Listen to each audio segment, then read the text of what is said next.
Hi, I'm Greg Explains, and I'm going to explain how to improvise with some chords. The chords we're using today are A minor, F major, C major, and G major. So let's start off with just the basic pattern. A minor with an A in the bass, F major with an F in the bass, C major with a C in the bass, and G major with a G in the bass. One thing to make it sound really full, really fast, is to add the fifth and the octave in the bass. Something like this.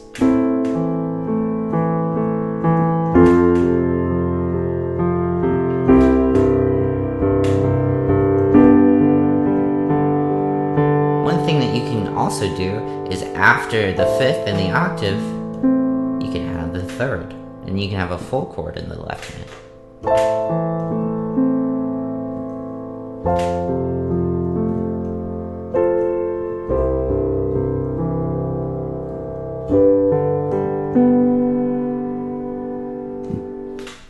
Along the same lines, you could just do different arpeggios. And so, if I know that my notes are A, C, and E, I can repeat those notes however I want to in either of my hands. So if I was going to use those notes in an arpeggiated pattern, it might sound something like this.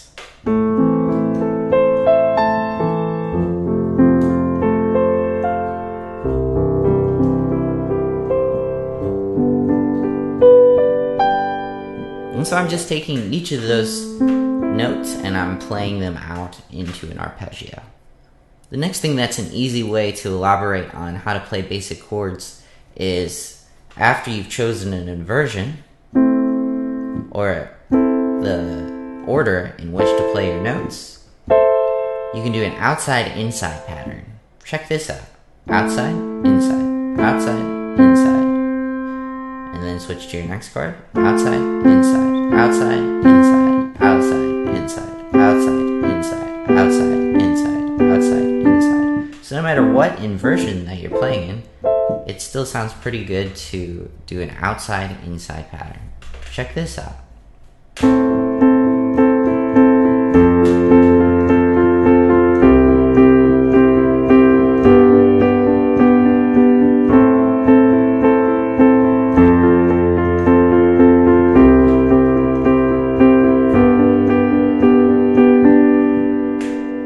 Another thing that you can do is just play part of the chord and then play a different part of the chord later on in your rhythm. For instance, so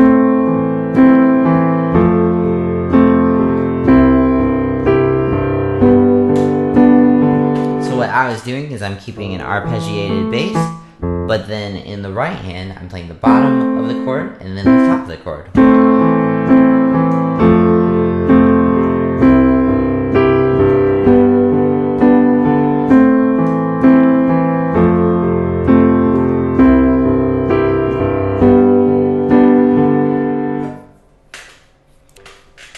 Another way to elaborate on some basic chords is to try to make a melody with your top notes. And so what I mean by that is, again, whatever inversion or order of notes that you're choosing, you can take that top note and add extra notes inside the key in order to make a sort of melody. This particular chord progression is in C major. And so basically, if I just stay on the white keys for this exercise, it'll sound pretty good.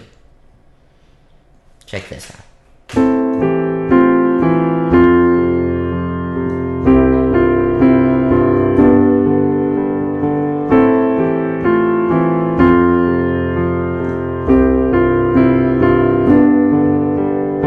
And so I'm taking a top note and I'm just adding extra notes inside the key. A good way to choose the notes that you're playing is first choose notes that are inside the chord and then link notes that are inside the chord to each other with notes that are in between.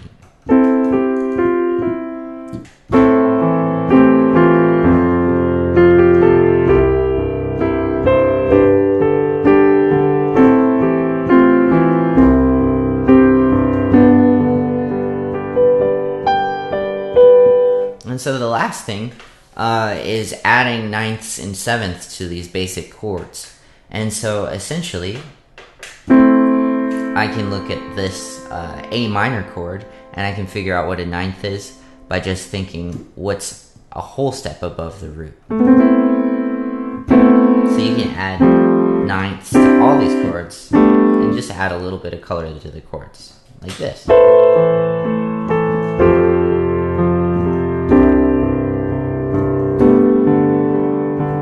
Or sevenths. And so you can count up 7. 1, 2, 3, 4, 5, 6, 7. And if you want to stay inside the key, you can do all 7 notes above, 7 white notes above the original note. And so I'll stay inside the key and I'll just play all 7 chords now.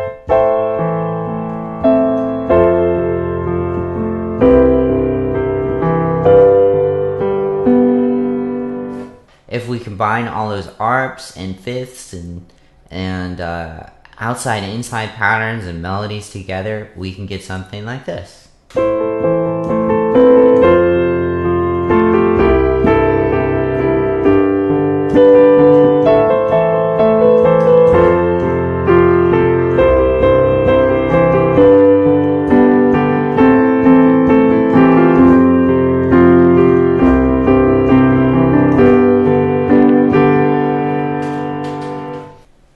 I'm Greg Explains.